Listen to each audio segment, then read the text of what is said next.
voudrais rester ici. Je t'ai fait un tour. Voir Radha Govinda, Radha Molida, Radha Kunja Bihari, Radha Kishore Kishori, Radha Manohar.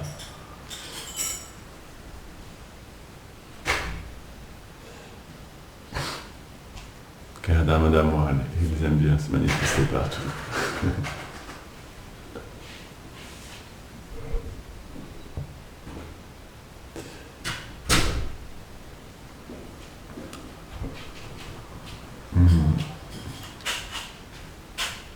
Ok. Donc je parle en français. Faut que je me... Aujourd'hui c'était une journée très importante. On appelle ce Vishwarup Mahotsava. Et c'est aussi le jour où Srila Prabhupada a pris sannyas. Ainsi que le premier jour du troisième mois de Chaturmasya. À partir d'aujourd'hui, il y a jeûne de lait et le jeûne de yaourt est fini. Ouais. Jeûne de lait. Ok.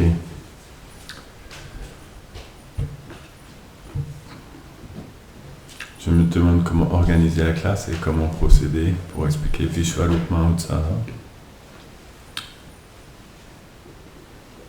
Ok.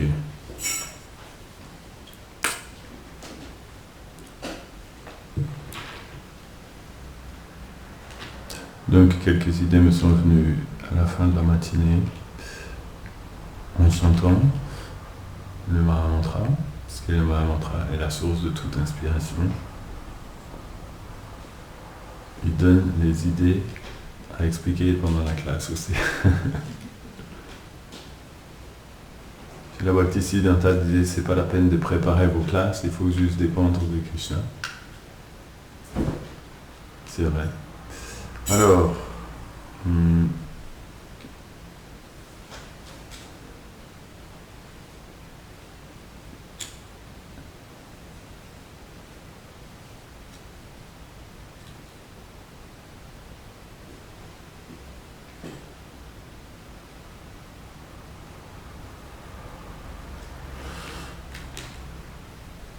ok. Tu sais quel numéro c'est Sarvada Yomam Pashyati Sarvatra. Non.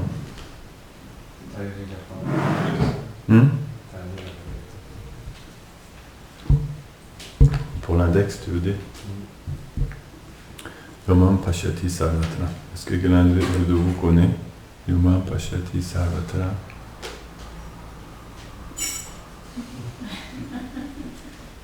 C'est le premier verset que j'ai essayé d'apprendre de la Bhagavad Gita. J'ai jamais réussi à l'apprendre. C'est un verset mystique, c'est comme du savon qui vous glisse des mains. Tu essaies de l'attraper, mais tu peux jamais l'attraper. Mais c'est pareil, ce verset-là, j'ai jamais réussi à le mémoriser. 20 ans plus tard, j'ai toujours pas mémorisé. C'est pas un bon exemple. Mais... T'es bon yeux pour lire l'index. Hein. C'est marqué en 4. Je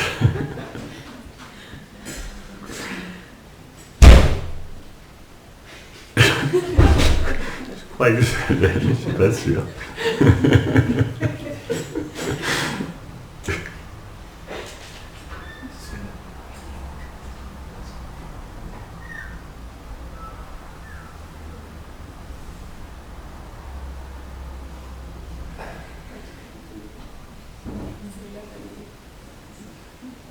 Je l'ai.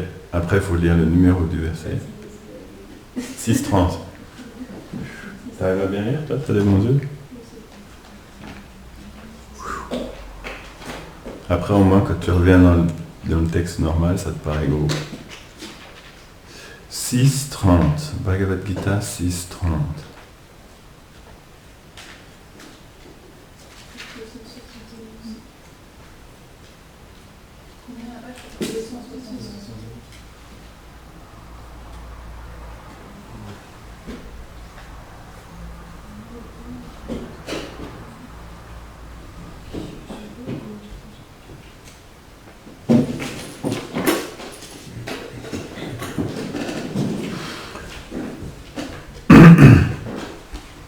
Om Namo Bhagavate Vasudevaya. Om Namo Bhagavate Vasudevaya. Om Namo Bhagavate Vasudevaya. Om Namo Bhagavate Vasudevaya.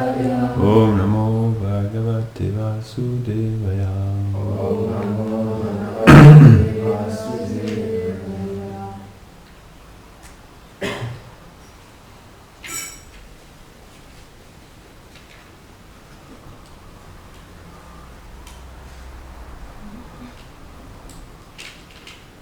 Ok.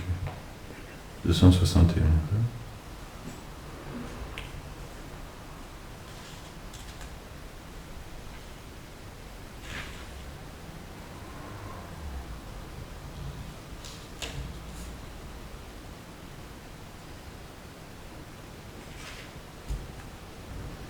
Ok.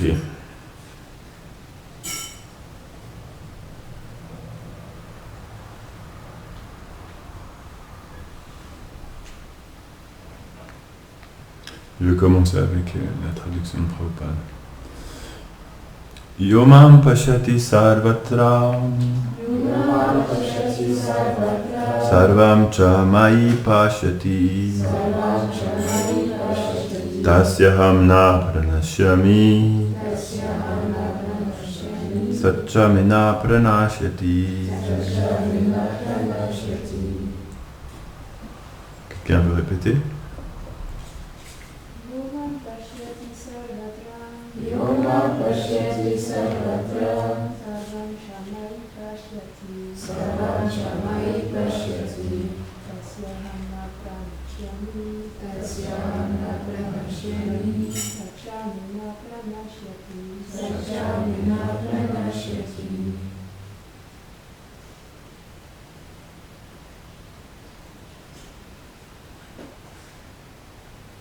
C'est tout? Ok.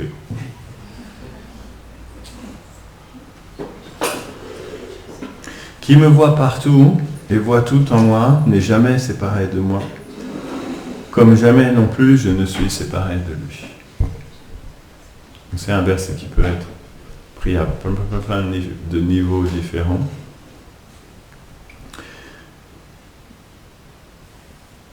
Traduction étonnée et portée de Srila Prabhupada. Le dévot qui voit Krishna en tout, le dévot voit Krishna en tout, mais il voit également tout en Krishna.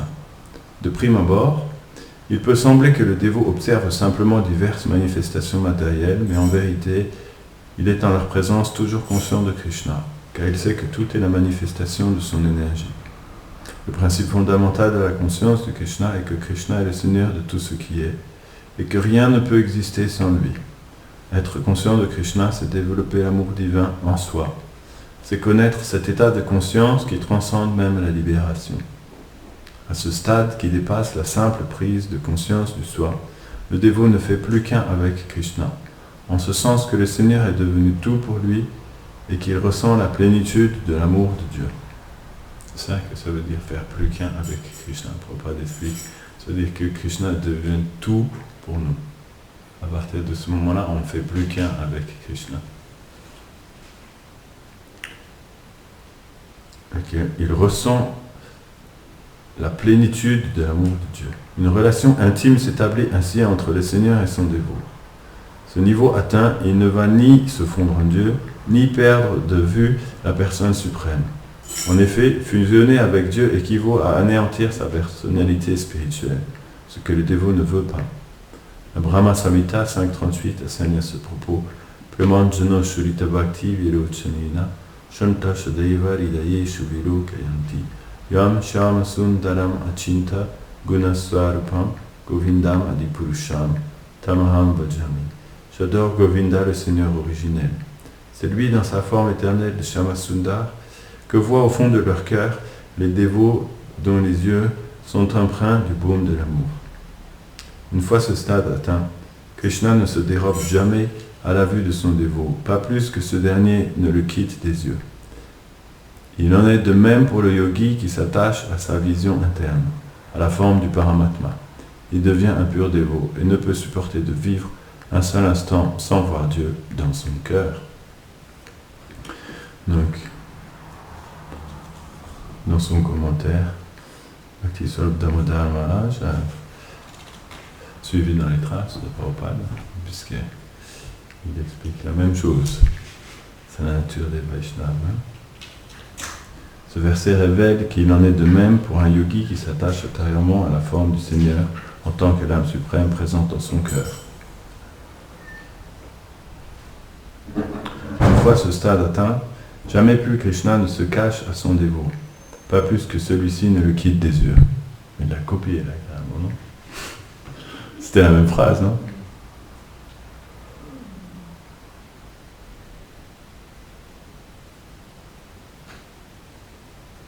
Si vous voulez savoir comment faire un commentaire, je le trouve. Une fois ce stade atteint, Krishna ne se dérobe jamais à la vue de son dévot, pas plus que celui-ci. Ce dernier ne le quitte des yeux. Il en est de même pour le yogi qui s'attache à sa vision interne à la forme du Paramatma. Ce verset révèle qu'il en est de même pour un yogi qui s'attache intérieurement à la forme du Seigneur en tant que l'âme suprême Paramatma présente dans son cœur. Il devient un pur dévot et ne peut supporter de vivre un seul instant sans voir Dieu dans son cœur. Tous deux ne peuvent supporter de vivre un seul moment sans percevoir la beauté et la douceur du Seigneur. Ceux qui disent que la Bhagavad Gita de Maharaj n'est pas authentique, tu peux leur montrer que c'est la même chose. C'est comme ça que les Vaishnavas procèdent.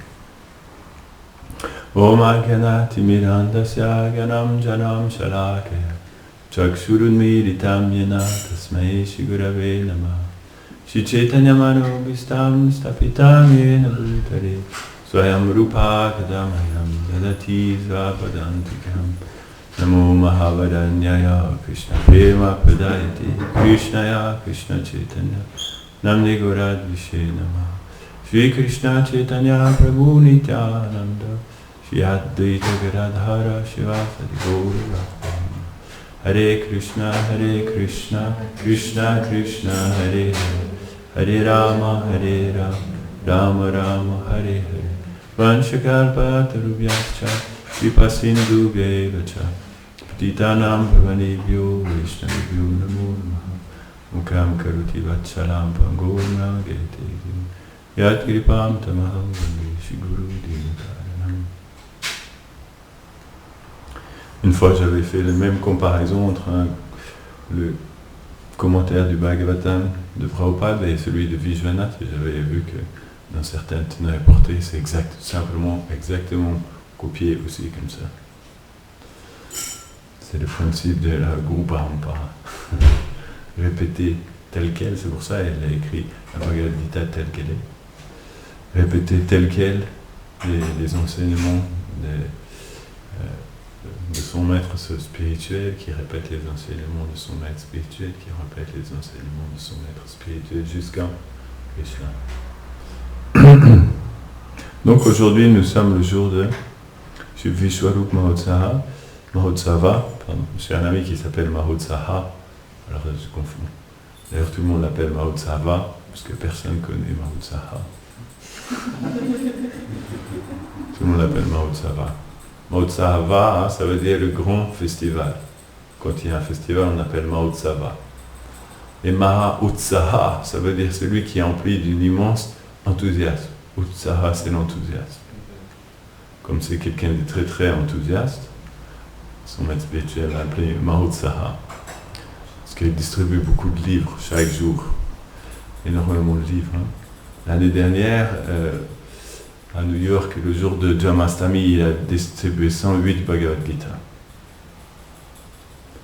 C'est pas facile pour ceux qui savent distribuer 108 Bhagavad Gita. Il a commencé à 10h du matin, il a fini à 7h26. Le Harinam s'arrêtait à 7h30. Et à 7h26, il a vendu la 108e Bhagavad Gita. C'était un challenge. Hein. Donc Ramaroy lui a dit, oh c'est super. Comme demain c'est l'apparition de Prabhupada, tu peux recommencer. C'était le jour de Jamastami. Mais il n'a pas pu, il a dit là, c'était trop pour lui. Vishwarup Mahotsava. Donc c'était un jour où je voulais parler un peu du principe de sannyas.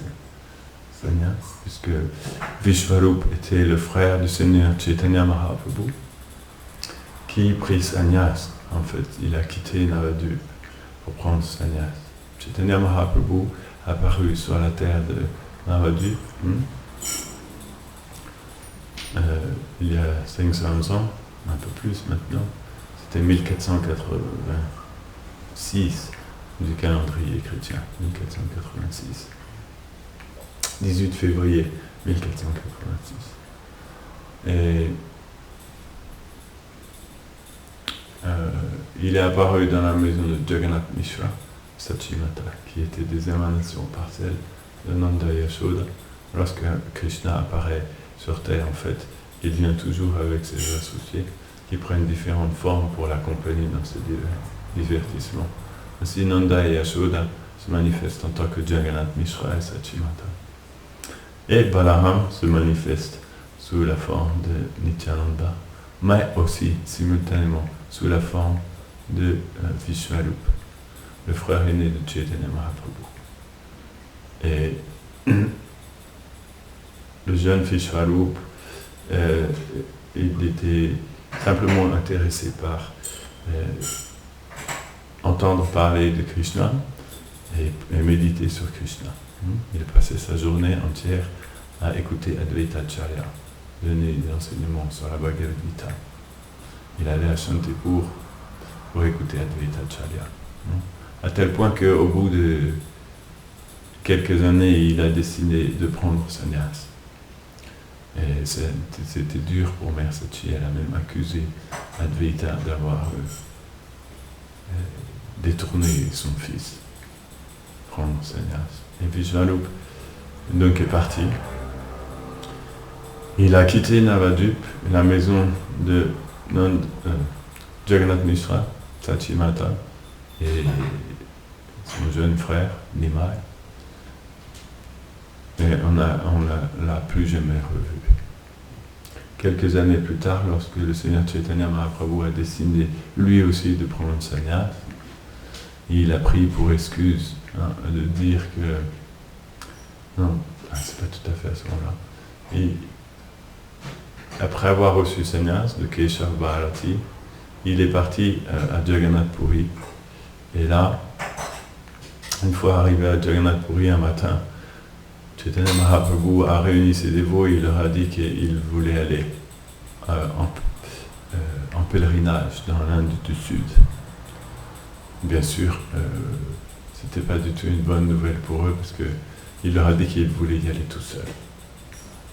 Donc le Seigneur Nityananda s'est opposé, il a dit non, c'est pas question que tu ailles tout seul. Évidemment, nous venons tous avec toi. Mais Chaitanya Mahaprabhu a usé cette excuse, il leur a dit non, en fait, je veux aller retrouver mon frère Vishvarup, qui a pris sannyas et on ne sait pas où il est parti, donc je veux partir à sa recherche. Donc je veux y aller seul. Et là, du coup, ils ne pouvaient pas s'opposer, ils ont accepté. Mais Nityananda a dit, ok, au moins prends une personne avec toi pour porter ton pot à eau et quelques petites choses pour toi. Parce que sinon, comment tu vas faire pour compter des tours et en chantant et tout ça, si tu portes toutes tes affaires, ça va être trop pour toi. Donc prends quelqu'un avec toi. Donc Chaitanya Mahaprabhu a accepté et le Seigneur Nityananda lui a donné un serviteur, trouvé un serviteur pour lui, on appelait Kaliya Krishnadas. Le premier serviteur de Chaitanya Mahaprabhu, Kaliya Krishnadas. Il y aura plus tard Vallabha Bhattacharya qui a accompagné similairement Chaitanya Mahaprabhu, cette fois-ci à Vrindavan. Et donc Chaitanya Mahaprabhu est parti, et en ce jour-là, d'aujourd'hui, il est arrivé dans la ville de Pandharpur, qui se trouve au Maharashtra. C'est une ville sacrée, la ville de Pandharpur, là où il y a Vittal. Vous connaissez Vittal? C'est la moitié de Krishna qui est comme ça. Il se tient debout, les pieds joints sur une brique. Il est assis sur une brique et il a mis ses mains comme ça. Parce que un jour Krishna était à Dwaraka Et il est venu à Pandharpur, c'est une longue histoire, je ne vais pas raconter tout, pour rencontrer la déesse de la fortune, Rukmini. Je veux dire Rukmini, Pandharpur, dans le temple de Pandharpur, il y a Rukmini. Et il y avait un très grand dévot qui habitait dans cette ville-là. Et Krishna, il a voulu aller le rencontrer. Et quand il est arrivé à la maison, il a toqué à la porte, le serviteur a ouvert et il a dit, c'était Krishna qui était là, sur le pas de la porte. Et il a dit qu'il venait voir son dévot, je ne me rappelle plus le nom malheureusement. Et le dévot lui a dit, donc le serviteur est venu dire à son maître, il était en train de masser ses parents, il s'occupait de ses parents qui étaient devenus vieux. Il a dit, dis-lui qu'il attend un peu, quand j'ai fini le massage, j'irai l'accueillir. Parce qu'en même temps c'était son service, il ne voulait pas arrêter son service, donc il a dit ça. Donc Krishna a attendu, et quand le dévot est venu à la fin, Krishna, pour attendre, il s'est mis sur une brique comme ça. Il a attendu sur une brique. Il s'est mis comme ça. Et quand le dévot est venu, à la fin, quand il a ouvert la porte, Krishna s'était transformé en Murti. Il était resté comme ça sur la brique. Donc depuis, il a fait le temple de Pandharpur. Vous pouvez aller voir le Seigneur Vitala. Il s'appelle Vitala, avec 2 T. Vitala. Vitala. Et il chante ce chant. Vitala, Vitala, Vitala. Vajo Vitala Pundaranga. C'est ça, les dévots de Pandharpur. Il faut faire beaucoup de queue pour voir Vital. 3 heures minimum, mais certains jours, peut-être 20 heures de queue. Si vous allez dans les jours de festival, ils ont fait un immeuble de queue à côté du temple. Ça fait 6 étages de haut. Vous montez tout en haut de l'immeuble et ensuite c'est comme ça tourne comme ça en descendant. C'est pas très haut de plafond, moi je tenais pas debout. Et c'est la queue en fait, c'est que de la queue dans l'immeuble comme ça. Et après, quand vous arrivez en bas de la queue, il y a un pont qui va jusque dans le temple. Et là, ça continue la queue dans le temple. Et à la fin, vous pouvez voir Vital, comme ça. Et vous avez à peine ouvert les yeux que Pujari vous pousse. Suivant. Attends, j'ai pas vu. Ah, j'ai refait la queue. Non, quand même. Et là où ils sont miséricordieux, c'est qu'ils vous posent la tête sur les pieds de Vital. Donc c'est spécial. Ça vaut la peine. Hein, parce que je peux vous dire qu'après, nous, on avait été avec Maharaj, Sabdamna Maharaj, en 2012. Quand vous avez attendu 3 heures pour voir Vital, le désir d'avoir le darshan est là. Et à un moment donné, quand vous arrivez de plus en plus près de Vital, vous ne l'avez toujours pas vu, mais des fois, après, on est à 2 ou 3 mètres, hein, mais on n'a toujours pas vu Vital, mais là, l'intensité devient grande, donc quand on se retrouve en face de lui, ça fait... C'est une très belle sensation, très intense, et après, on est poussé. Mais après, on dansait dans la cour comme ça, on touchait plus le sol. C'était très extatique. Et quand il est venu dans cette ville-là, Chaitanya Mahaprabhu, dans la ville de pèlerinage de Pandharpur, où se trouve le Seigneur Vital, et il a entendu dire qu'en fait son frère avait quitté son corps à cet endroit-là. Vishwarup. Il avait quitté son corps à cet endroit-là. Donc en ce jour, Chaitanya Mahaprabhu a décidé de se faire raser les cheveux.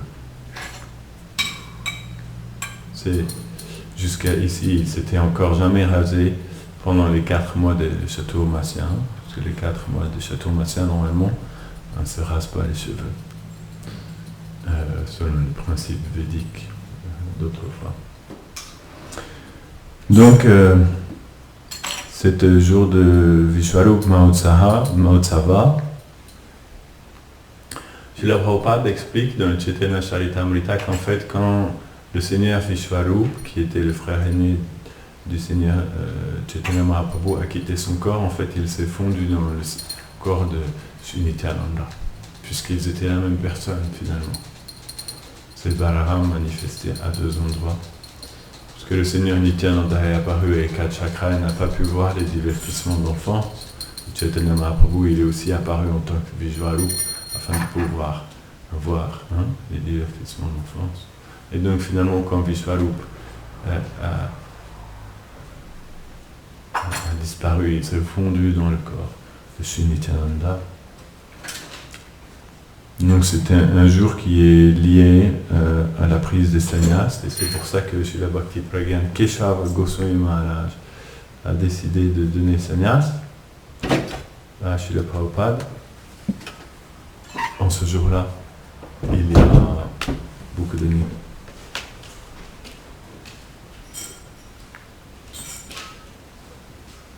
Puis-je vous raconter l'histoire? Srila Prabhupada prend sannyas selon le Lilamrita de Srila Satsvarup Goswami Maharaj. Le matin du 17 septembre 1959, c'était 1959, wow, ça fait pile 60 ans, c'est ça? Donc aujourd'hui nous fêtons les 60 ans de la prise de sannyas de Prabhupada. Sans le savoir. 17 septembre, on est presque bon en plus, 13. Aujourd'hui c'est le 13 septembre. Le matin du 17 septembre 1959,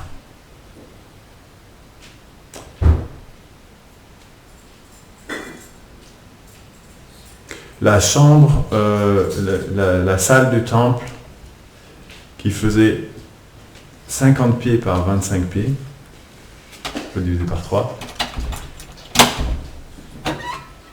Ça fait combien? 50 divisé par 3, 16, 17. Et 25 divisé par 3, 3 fois 8, 24, 8. 17 par 8, un peu plus grand qu'ici, à peu près le double ici. Une salle de temple de cette taille-là.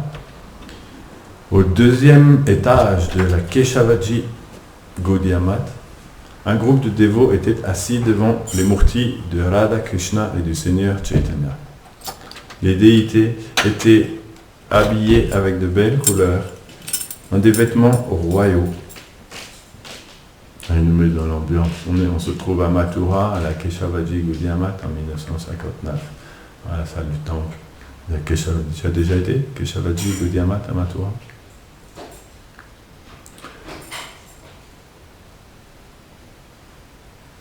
Un groupe de dévots était assis devant les murtis de Radha Krishna et du Seigneur Chaitanya. Les déités étaient vêtus de nombreuses couleurs dans des habits royaux, des couronnes en argent. La main droite de Radharani avait la paume en avant, dans un signe de bénédiction pour ses dévots. À son côté, sa main gauche tenait une fleur pour le Seigneur Krishna. Pour Krishna. Krishna se tenait comme un danseur, plaçant sa jambe droite dans une pose relaxée sur la pointe de ses pieds droits, en avant de sa jambe gauche, tout en jouant de sa longue flûte d'argent, qu'il tenait gracieusement sur ses lèvres rouges. Votre description, C'est une position de danse. Ses longs cheveux noirs tombaient plus bas que ses épaules, et la guirlande d'œillets d'Inde, marigold, on dit en anglais, autour de son cou, atteignait ses genoux. Sur sa droite se tenait la déité du Seigneur Chaitanya, son bras droit levé et son bras gauche le long de son côté, son corps droit et les deux pieds joints ensemble. Il était d'une douce couleur dorée. Il avait des grands yeux, une bouche rouge très joliment formée et des longs cheveux noirs qui tombaient sur ses épaules. À un niveau en dessous des murtis se trouvaient des images des maîtres spirituels de la succession disciplique, Jagannath Das Babaji Maharaj, Bhaktivinoda Thakur, Gaur-Kishore Das Babaji Maharaj, Bhaktisiddhanta Sarasvati et Bhakti Pragyan Keshava Goswami Maharaj. Abhay était assis sur une matte d'herbe kusha à côté de Sanatan qui avait 90 ans pour recevoir lui aussi sannyas en ce jour. Il était assis sur une matte, un petit tapis d'herbe kusha. Et donc à côté d'un autre dévot qui s'appelait Sanatan, sans doute Muni Maharaj, parce qu'ils étaient deux à prendre sannyas en ce jour-là. En face aux deux candidats, Narayan Maharaj, le disciple de Keshava Maharaj, était prêt à conduire la cérémonie de mantra et d'offrande de graines et de ghee dans le feu. C'était lui le prêtre, Narayan Maharaj. Le Bhakti Pragyan Keshav Maharaj était le sannyas, c'était lui qui allait donner le sannyas, puisqu'en fait, Prabhupada, il avait fait un rêve plusieurs fois où Srila Bhaktisiddhanta lui était apparu et lui avait demandé de prendre sannyas. Dans notre parampara, les sannyas se transmettent beaucoup par les rêves. Bhakti Pramod Puri Maharaj aussi, il a reçu l'instruction de Bhaktisiddhanta en rêve de prendre sannyas. Et Srila Prabhupada aussi a reçu en rêve l'instruction de prendre sannyas.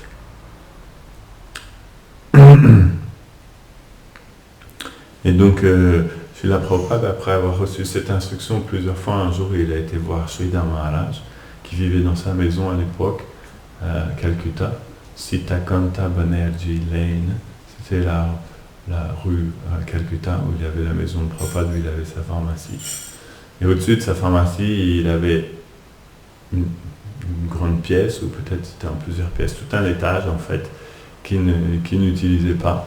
Donc il avait mis cet étage à la disposition de ses frères en Dieu pour qu'ils puissent venir prêcher à Calcutta. Et c'était principalement Sridhar Maharaj qui habitait là, mais aussi Bhakti Pragyan Keshav Maharaj passait souvent, Bhakti Pramod Puri Maharaj. Et ce jour-là, Sridhar Maharaj était là, Prabhupada est arrivé au milieu de la nuit, il lui a dit qu'il avait fait ce rêve encore une fois, et donc il a demandé à Sridhar Maharaj de lui donner sannyas. Et Sridhar Maharaj a refusé, il a dit, moi je suis trop proche de ta famille, je les connais trop bien, si je te donne sannyas là, ils vont m'en vouloir à vie. Donc c'est pas une bonne chose, ça va créer des dissensions. Va plutôt demander à Bhakti Pragyan Keshav Maharaj, puisque Bhakti Pragyan Keshav Maharaj, lui, avait reçu sannyas de Sridhar Maharaj. Donc comme ça, c'était comme si aussi il recevait sannyas de Sridhar Maharaj indirectement, à travers Bhakti Pragyan Keshav Maharaj. Donc il lui a donné l'instruction d'aller voir Bhakti Pragyan Keshav Maharaj. Je ne sais pas si Prabhupada y a été tout de suite, mais en tout cas Prabhupada a quitté la maison. À partir de ce jour-là, il n'est plus jamais revenu dans sa maison. Lorsque Sridhar Maharaj s'est réveillé ce matin-là, tout le monde cherchait Abhay Charan Babu, il l'appelait Abhay Charan Babu. Tout le monde le cherchait partout, il avait disparu. Et là, Sridhar Maharaj a compris qu'est-ce qui s'était passé. Il est parti à Vrindavan. Et là, Prabhupada a vécu pendant quelques années dans le temple de Vamshi Gopal à Vrindavan. Vous avez déjà vu le temple de Vamshi Gopal? Premier endroit où Prabhupada a habité pendant 1 ou 2 ans. Et ensuite, il a été dans le temple de Radha Damodar. Il est allé à sa chambre encore. Et Narayan Maharaj, qui à l'époque était le disciple de Bhakti Pragyan Keshav Maharaj, venait voir Prabhupada régulièrement. Il cuisinait pour lui, il venait le servir, comme il était la génération suivante. Il considérait Prabhupada comme son Shiksha Guru, parce que Narayan Maharaj lui avait donné l'instruction de suivre dans les traces de Prabhupada. La première fois qu'il a vu Prabhupada, Narayan Maharaj lui a dit ça, tu vois ce Vaishnava là-bas? Pourtant Prabhupada était encore un Grihastha à l'époque, il lui a dit c'était un très grand dévot, tu dois prendre l'exemple sur lui. Donc Narayan Maharaj essayait toujours de s'associer avec Srila Prabhupada, et il a continué à insister, à dire à Prabhupada qu'il devrait prendre sannyas. Il poussait constamment comme ça. Prabhupada a essayé de faire les arrangements avec son maître spirituel. Finalement, ça s'est fait. Ce jour du 17 septembre 1959, Prabhupada a accepté de prendre l'ordre du renoncement. Et il était assis là, finalement, sur comment on dit, petit tapis d'herbe couchant.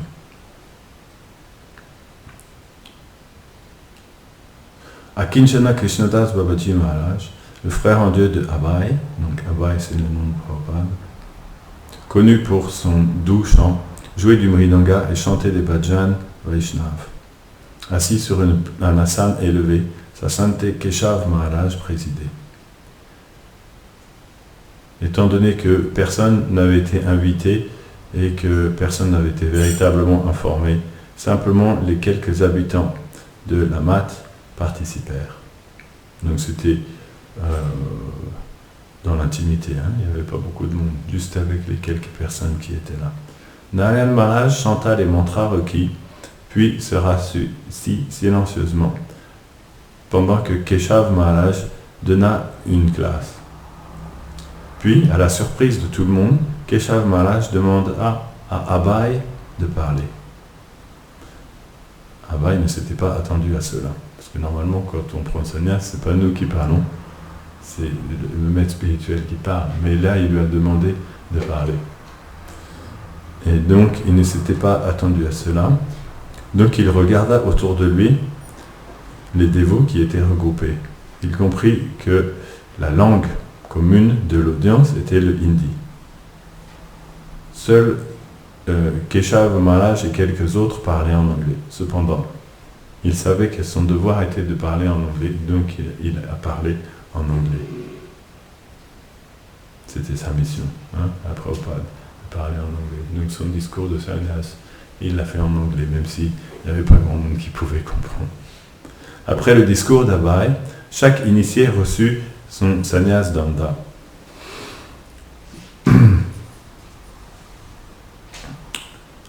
Le bâton traditionnel de la même hauteur que le corps, donc ça doit arriver jusqu'au haut de la tête, ça fait pile la même taille qu'on prend sur les mesures de la personne qui va prendre sannyas, ça doit faire pile la même taille quand il touche le sol. Composé de 4 bâtons de bambou liés ensemble et complètement comment on peut dire,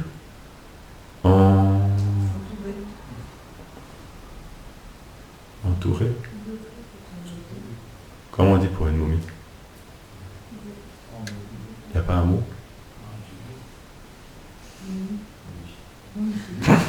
Voilà, ça va pas aller dans le contexte. Je pense qu'il y a un mot, mais c'est pas grave. C'est comme une momie, hein. C'est le même principe. Comme ça, comme ça, comme ça. Complètement recouvert d'une bande de tissu. Safran. Ils reçurent leurs habits de sannyas, une pièce d'habit safran pour faire un dhoti et une pièce pour faire le haut, ainsi que 2 petits morceaux pour les sous-vêtements.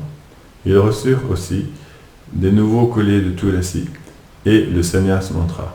Keshav Maharaj dit que Abhay serait désormais connu sous le nom de Bhaktivedanta Swami Maharaj et que Sanatan serait connu sous le nom de Muni Maharaj. Après la cérémonie, les 2 nouveaux sannyasis posèrent pour une photo, se tenant des 2 côtés de leur sannyas guru qui était assis au milieu sur une chaise. Vous avez déjà vu cette photo-là? C'est une photo célèbre. Keshav Maharaj n'imposa aucune rigueur à Abhay. Il l'encouragea simplement à continuer de prêcher. Cependant, Abhay savait que devenir assez Bhaktivedanta Swami ne voulait pas simplement dire qu'il avait abandonné sa famille, le confort de sa demeure et son métier. Ce qu'il avait déjà fait il y a 5 ans de cela. Le fait d'abandonner les habits blancs pour en revêtir des safrans, pour devenir de Abhay Babu Bhaktivedanta Swami Maharaj avait une signification particulière. C'était le mandat dont il avait besoin, une dédication irrévocable. C'était maintenant simplement une question de temps avant que Bhaktivedanta Swami ne voyage en Occident, tel que Srila Bhaktisiddhanta Sarasvati lui avait donné l'ordre de le faire. Ce fut la réalisation de Bhaktivedanta Swami, de son nouveau statut de sannyas. Il a pris ça comme si maintenant c'était quel mot il dit ? Le mandat que Bhaktisiddhanta lui donnait. Maintenant qu'il est sannyas, il faut qu'il accomplisse sa mission. Jusqu'à maintenant, il avait attendu 1959, Prabhupada apparaît en 1896, ça fait 65 ans. Ça fait 65 ans qu'il attendait de faire cette mission-là. Il savait, il était apparu sur la planète pour faire cette mission-là. Il connaît déjà sans doute cette mission-là parce qu'il l'a fait sans doute éternellement en différents endroits, différents univers. Mais il a attendu pendant 65 ans jouer le rôle d'un pharmacien. C'est pas tous les jours rigolo de jouer le rôle d'un pharmacien. Et vivre caché. Les associés du Seigneur Chaitanya Mahaprabhu, ils sont experts pour vivre caché. Lui-même, dans une des teneurs reportées du Chaitanya Charitamrita, il explique comment les associés du Seigneur Chaitanya Mahaprabhu sont experts pour demeurer cachés et vivre comme des grihasthas qui travaillent comme tout le monde sans que personne puisse réaliser à quel niveau d'existence ils sont. C'est un très beau teneur reporté du Chaitanya Charitamrita. Indirectement, il parle de lui sans mentionner son nom, ainsi que des autres. Donc il était resté comme ça, incognito, entre guillemets. Seulement quelques-uns des disciples de Srila Bhaktisiddhanta savaient déjà ce qu'il allait faire, mais les autres ignoraient. Mais lui, il savait maintenant, en ce jour-là, il a reçu comme le mandat. Et donc il se dit, ok, maintenant il fallait faire cette mission-là.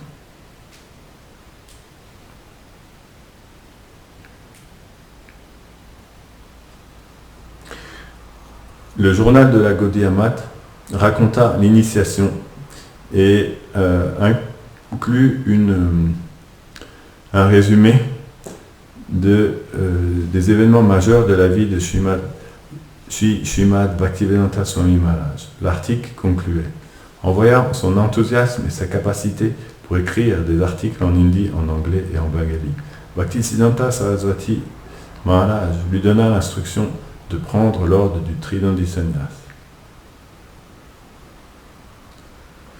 Cela faisait déjà presque un an qu'il était prêt d'accepter l'ordre du Sannyas. En le mois de Bhadra, le jour où Vishvarup accepta Sannyas, donc ça serait aussi le même jour où Vishvarup, le frère du Seigneur Chaitanya Mahaprabhu, avait pris Sannyas, Bhaktivedanta Swami, à la Sri Keshavaji Gaudiya Math, accepta lui aussi Sannyas du fondateur de la Vedanta Samiti, Bhakti Pragyan Keshava Maharaj.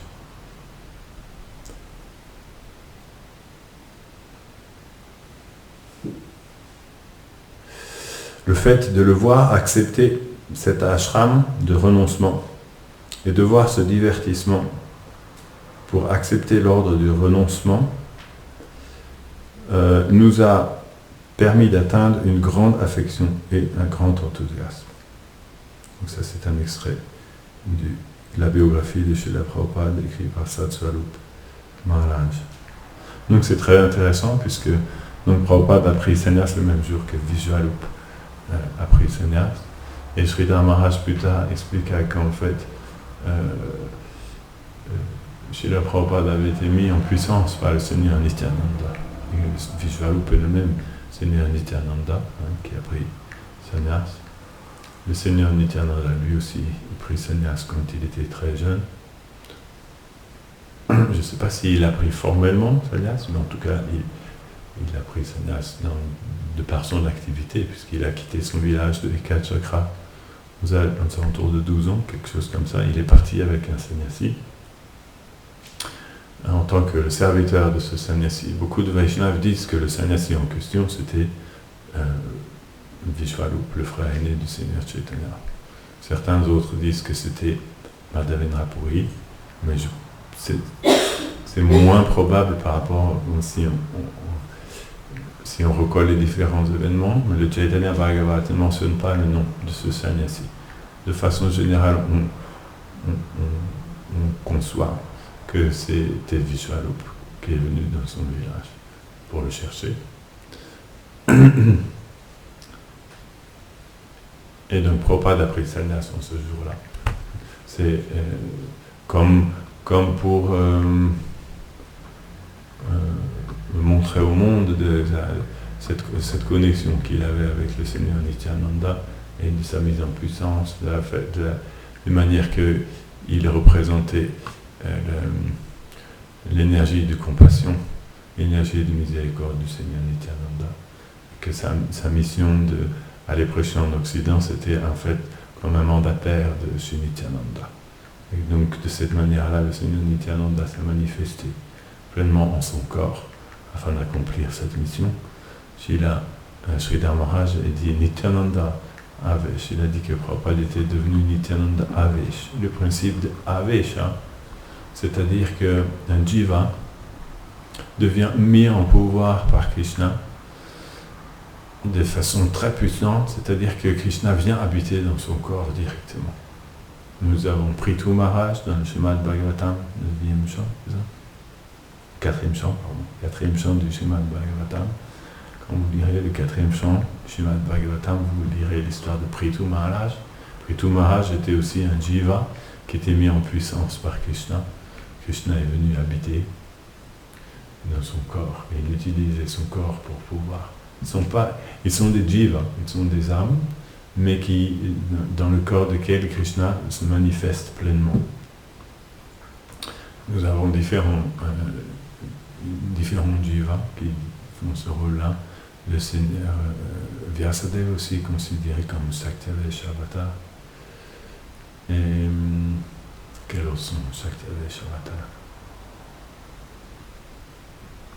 Il y a plusieurs, parmi la liste. Des fois Parashuram aussi, il me semble. Parashuram.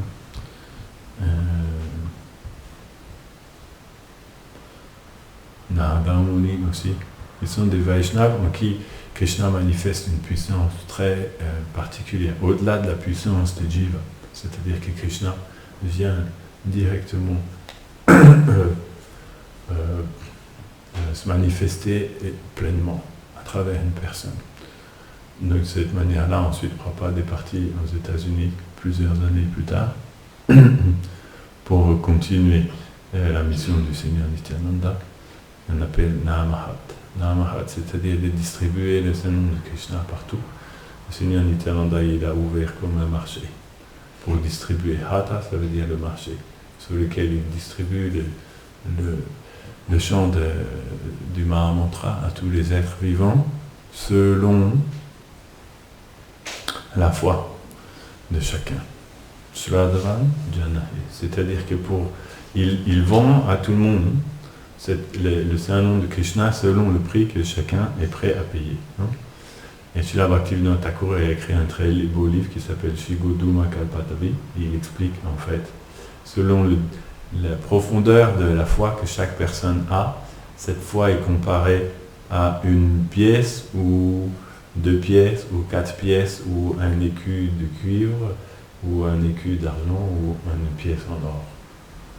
Selon les différents niveaux, on appelle Shraddha, Anatani, Viti, Nishta, Ruchi, Ashakti, Bhav, Prema, de progrès dans la dévotion. Prema, ça correspond à une pièce d'or. Et le premier niveau, Shraddha, ça correspond à une petite pièce. Et il dit, selon le prix qu'une personne est prête à payer, le Seigneur Nityananda va lui donner le Saint-Nom, ça il donne à tout le monde. Le Saint-Nom, même si vous avez juste une petite pièce, Shraddha, c'est la petite pièce, là il vous donne le Saint-Nom de Krishna. Mais ce Saint-Nom reste, comment on peut dire, il reste incomplet. Pour que le Saint-Nom devienne plus complet, il faut rajouter une autre pièce. Cette autre pièce, c'est une foi plus profonde, qu'on appelle Nishta. Là, c'est une foi indéfectible. Là, il faut donner une autre pièce en plus. À chaque fois, il faut donner des pièces en plus. Quand vous n'avez plus de pièces, que vous avez donné votre pièce d'or, vous obtenez le serment complètement. Selon l'abandon que chaque personne a. Et au début, donc le Seigneur Nityananda donne Naam, le nom de Krishna, mais si vous payez plus, c'est-à-dire si vous investissez plus dans le champ qu'il vous donne, si on investit plus, comme on donne plus de notre économie, là, posé sur la table, et là il nous donne Naam Rupa, le saint nom de Krishna investi de la forme de Krishna. C'est ça qu'il va nous donner. Ça veut dire qu'à ce moment-là, lorsqu'on chante, la forme de Krishna apparaît dans le cœur. Pour ça, il faut poser plus de pièces. Et si vous posez encore plus de pièces, le Seigneur Nityananda va vous donner le saint nom de Krishna investi de la forme de Krishna plus des qualités de Krishna. Et là, quand le dévot chante, la forme de Krishna apparaît dans son cœur, mais les qualités de Krishna aussi se manifestent petit à petit. Et celui qui est prêt à payer encore un petit peu plus cher, c'est-à-dire il donne la pièce, Bhaktivinoda Thakur dit bien c'est une image, il appelle ça transcendental currency, c'est la monnaie transcendantale. Cette monnaie transcendantale, ce n'est pas une pièce, c'est selon la profondeur avec laquelle une personne se donne ou s'investit dans ce champ. Juste si j'en ai l'église là. Allez là, vous connaissez.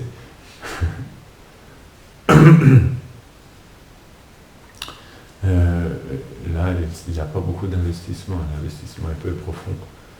Et donc, et ensuite, si on est prêt à donner plus, il donne Nam, Guna, Nam, Rupa, Guna,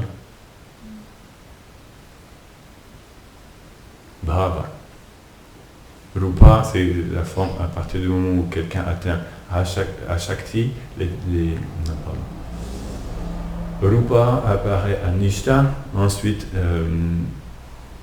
à Uruchi apparaît Guna, les qualités de Krishna, ensuite à Shakti apparaît Lila, les divertissements de Krishna commencent à apparaître lorsque la personne chante. Et lorsque une personne atteint une profondeur, parce que le niveau d'avancement spirituel finalement c'est de profondeur dans le chant. Bhava, là le Seigneur Nityananda lui donne les sentiments transcendantaux, les émotions transcendantales. Maintenant qu'elle va chanter, toutes ces émotions vont se manifester dans son cœur. Ce sont des émotions illimitées, comme des torrents de larmes. Il y a beaucoup de choses, c'est très intense comme expérience. Et ensuite, lorsqu'il donne plus encore, prema, là il obtient rasa, sa relation éternelle avec Krishna. Toutes ces choses-là sont données dans le nom que le Seigneur Nityananda donne au Jiva selon combien chacun est prêt à payer. Donc de cette manière-là, Prabhupada a pris cette mission de venir distribuer la miséricorde du Seigneur Nityananda dans chaque ville et chaque village, jusqu'à Saint-Étienne de Rouvray. On n'aurait jamais cru qu'il allait arriver jusqu'à Saint-Étienne de Rouvray. Il peut aller plus loin encore. Il peut aller dans chaque ville et chaque village. Même jusqu'à la Jariudin. Vous connaissez la Jariudin? Même jusqu'à Saint-Léger du Génuté. C'est loin, c'est profond, profond dans la forêt. Il faut aller très très loin dans la forêt. Donc, une autre chose qui est très importante de comprendre par rapport à l'ordre du sannyas, l'ordre du sannyas, ça représente l'ordre de renoncement, mais ça n'est pas simplement une chose externe. Comment expliquer ça?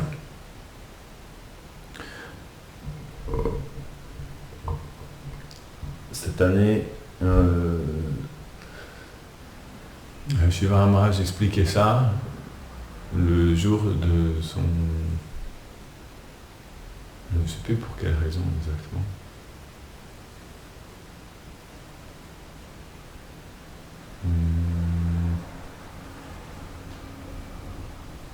Il il se remémorait le jour où lui-même avait pris sannyas et il expliquait en fait sa méditation qu'en fait l'ordre du sannyas représente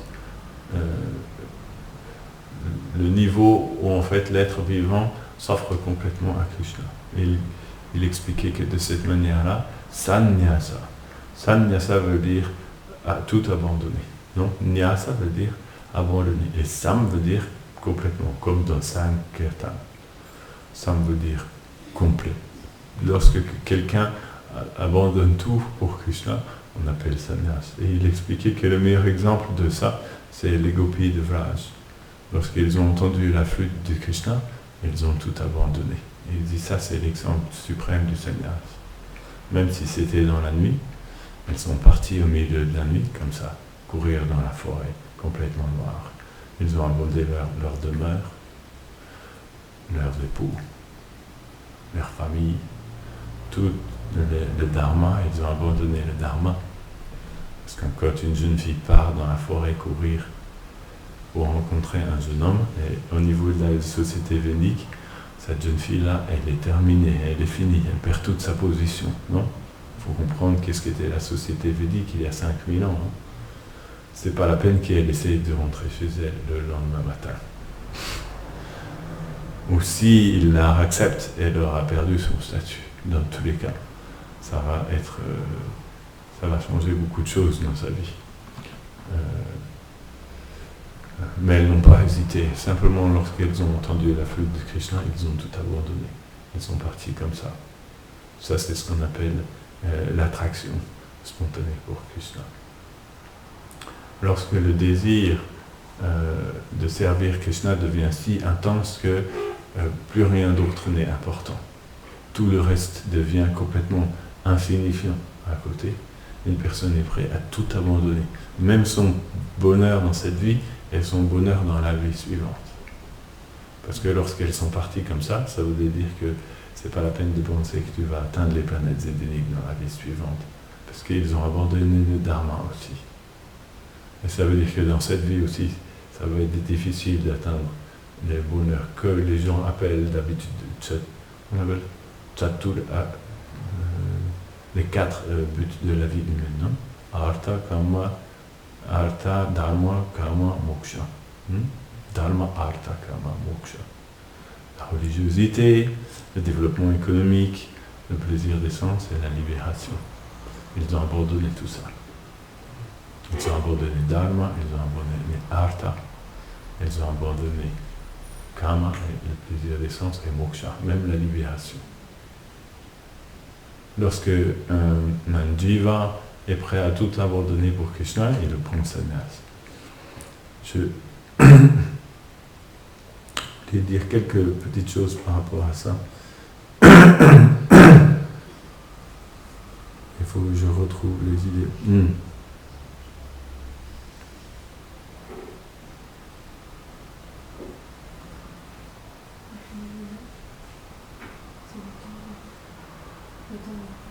Ok, je finis vite parce que c'est joli.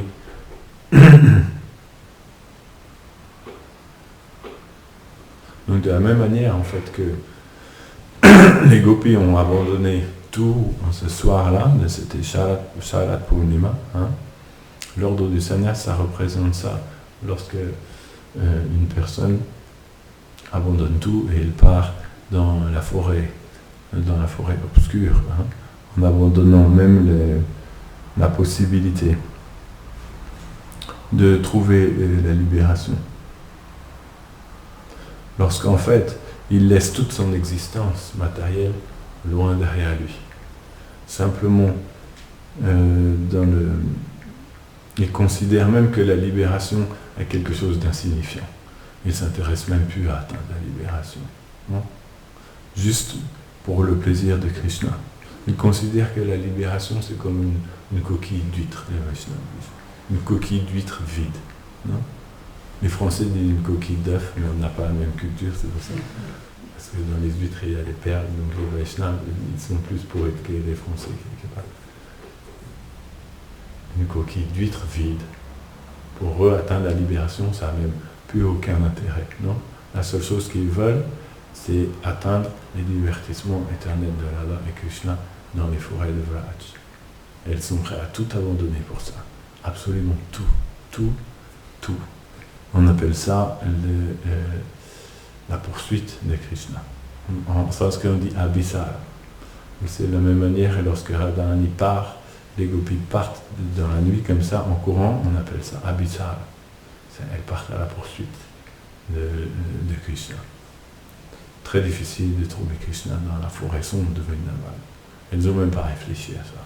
Elles sont parties en courant, tout abandonné. C'est expliqué, Shiva Maharaj a expliqué à Javat, parce que Radharani est à Javat, la porte du palais de Javat, il faut normalement 4 hommes pour la pousser, comme ça. Mais Radharani est venue, elle a ouvert toute seule. Tellement sa détermination était forte, elle a ouvert la porte toute seule, sans effort. Et ensuite elle est partie, comme ça, dans la forêt. Donc c'est une détermination très profonde. Et à ce moment-là, un Vaishnava est même prêt à abandonner derrière lui l'adoration du Seigneur suprême dans la crainte et la révérence. Il abandonne aussi. Ça n'intéresse plus, il se désintéresse de ça. Il veut juste suivre cette adoration spontanée, on appelle rag, l'attrait naturel du cœur de servir Radha et Krishna dans les forêts de Vraj. À ce moment-là, un Vaishnava considère que tous les obstacles qui vont arriver dans sa vie, il va les considérer en fait comme des marches qui vont lui permettre de pouvoir, comment il disait ça, de gravir jusqu'à la plateforme des pieds pareils au lotus de Krishna. Tous les obstacles qui viennent, il prend ça comme des marches en fait. Parce que c'est un obstacle, non, un obstacle, il faut passer par-dessus. Donc il prend ça comme quelque chose qui vient l'obliger en fait à passer par-dessus. Donc il monte sur l'obstacle. Et il prend cet obstacle comme un aide en fait qui vient l'aider à aller plus loin encore. C'est joli comme image.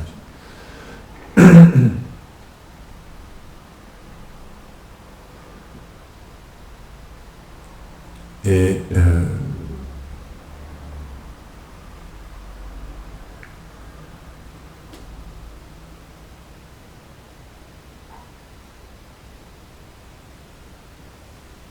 donc de cette manière-là,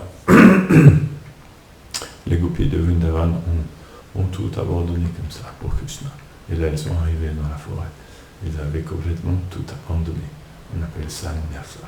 C'est ça les vraies prises de sannyasa. C'est ce qu'on appelle prendre sannyas.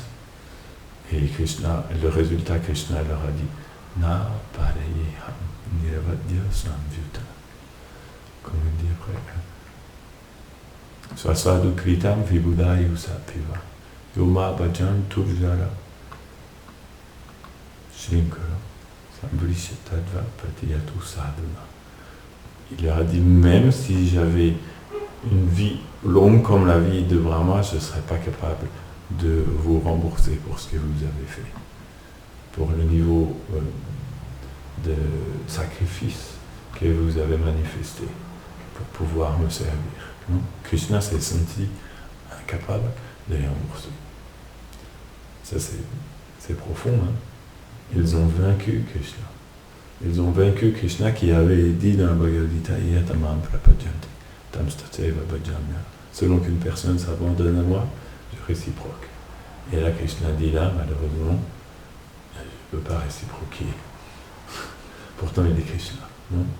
Et il a dit là, malheureusement, j'avoue que je ne peux pas réciproquer. Pardon. Et donc ils ont réussi à briser la promesse de Krishna, de la même manière que Bhishma avait brisé la promesse de Krishna. Les dévots de Krishna sont si puissants qu'ils peuvent faire briser à l'absolu sa promesse. Non, c'est balèze. Ils sont puissants. Ils comprennent comment coincer Krishna. Non? Et en donnant tout à Krishna, En abandonnant absolument tout pour Krishna, elles ont coincé Krishna qu'ils ne pouvaient pas faire la même chose. Krishna s'est senti incapable de les rembourser. Il a dit, vous avez tout abandonné pour moi, votre pureté est totale, c'est incapable de vous rembourser. Il dit, la seule chose qui peut vous récompenser, c'est votre propre gloire. S'il vous plaît, acceptez votre propre gloire comme votre récompense.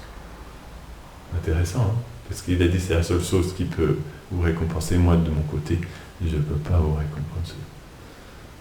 C'est comme ça que Krishna a admis sa défaite, non? Lorsque Krishna admet sa défaite, il devient victorieux. C'est la victoire suprême de Krishna, quand il admet sa défaite. Quand Krishna a récité ce verset, Na Palayham, il atteint sa victoire suprême. Tout le Bhagavatam a été conçu pour que Krishna explique ce verset-là.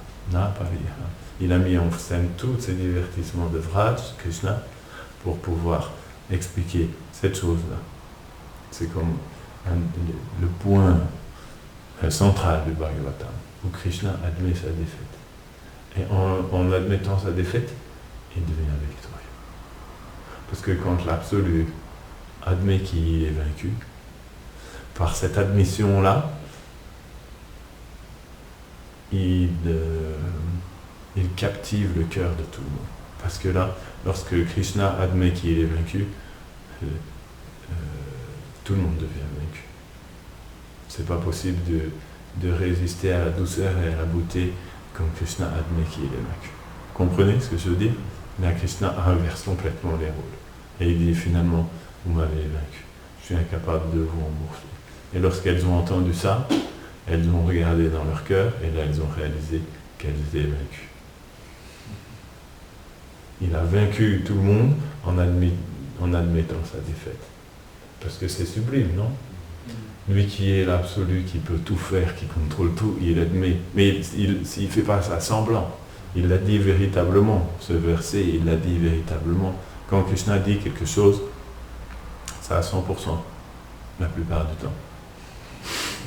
Pas tout le temps.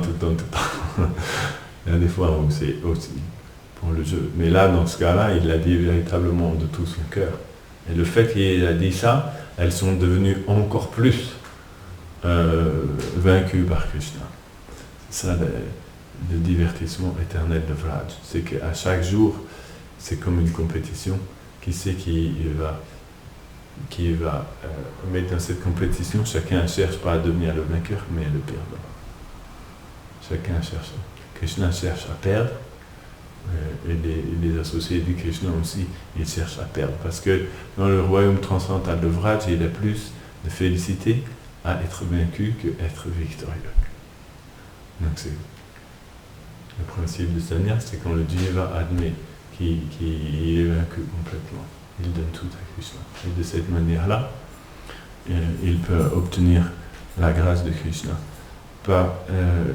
Jiva Maharaj expliquait récemment, lorsque vous êtes prêt à abandonner ce que vous avez recherché depuis des centaines de milliers de vies, à partir de ce moment-là, il dit, qu'est-ce qu'on recherche depuis des centaines de milliers de vies? Sukham, Anandam, le bonheur, non? Tout le monde recherche la joie et la félicité. Il dit, lorsque quelqu'un est prêt à abandonner la joie et la félicité pour le plaisir de Krishna, alors il obtient une plus grande joie. Il appelle ça the bliss of sorrow, la joie de la tristesse. Lorsque vous êtes prêt à abandonner votre propre joie, il dit, vous obtiendrez une plus grande joie. C'est la joie de la tristesse. Elle s'obtient dans la séparation de Krishna. C'est très profond comme joie, mais extérieurement, c'est très triste aussi. Pour ça, il faut abandonner sa propre joie. Abandonner même la joie d'être avec Krishna. Elles ont abandonné même la joie d'être avec Krishna.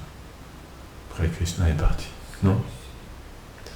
Krishna est parti. Radhani aslisava padaratam pinashtumam. Hadarshanam marmahato karutupa. Même s'il veut me briser le cœur en n'étant pas présent devant moi. Yata tata vavidata. laisse-le faire ce qu'il désire. Non? Yata tata va vidada, qu'il agisse à sa guise. Il demeure éternellement.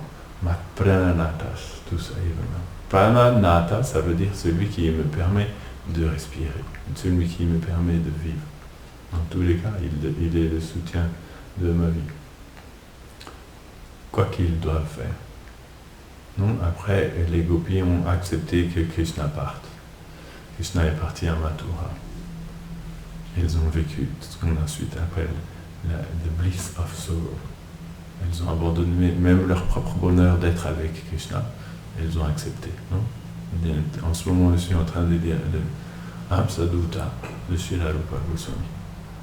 C'était le livre où Lalita envoie un message à travers un signe à Krishna qui était à Mathura. Le jour de Lalita Shasti, j'étais à Montréal, j'ai décidé, ok, je vais lire ce livre aujourd'hui. Je me suis dit, je vais lire tout le livre aujourd'hui. Non? C'était une stupidité de ma part. J'ai cru que je pouvais finir le livre de Rupa Goswami en un jour. Non? C'est pas long, il fait 117 versets. Ça fait 17 pages. Franchement, tout le monde peut faire, non? Lire 17 pages dans la journée. Mais j'avais oublié qu'est-ce qu'il avait marqué dans ces pages-là. Et c'était tellement intense qu'à la 3e page, j'étais vaincu. À la 3e page, je ne pouvais plus continuer à lire. Là, j'ai dit, j'étais stupide de penser que je pouvais lire tout le livre de Rupa Goswami aujourd'hui. Il ne fallait pas sous-estimer qui écrivait le livre. Tu penses que ma réalisation de Lilita Shasti, c'était ça. Tu penses que tu peux lire tout Uddhava Amsadutta en une journée? Tu ignores qu'est-ce qu'il y avait marqué dans ces versets. C'était trop... Ce que j'ai lu dans cette journée, c'était trop beau pour que je continue. J'étais obligé de m'arrêter et de penser à ça. Donc, j'ai dit, c'est pas grave, je vais finir le livre en Radhastami. Non? Radhastami, c'est puisque ça parle, c'est Lalita qui explique en fait les sentiments de séparation de Radha à Krishna. Et je me suis dit, ça convient parfaitement, je vais finir en Radhastami. Je n'ai pas même pu lire une page de plus en Radhastami. Depuis, chaque jour, je lis un petit peu plus, mais c'est tellement intense que c'est difficile. C'est comme si vous arrivez dans un marécage, vous savez, vous essayez pour pouvoir faire un pas de plus, déjà il faut décoller pas de là où il était derrière. Non. Mais là, c'est tellement, les versets sont tellement incroyables de Rupa Goswami que vous ne pouvez même pas décoller le pas du verset d'avant. Chaque verset, vous avez envie de lire une fois, 2 fois, 3 fois, 4 fois, 5 fois. Et quand j'étais dans l'autobus pour venir de Montréal à New York, l'autre nuit, pendant la nuit, je me suis réveillé à un moment donné, je me suis dit, bon, je vais lire quelques versets.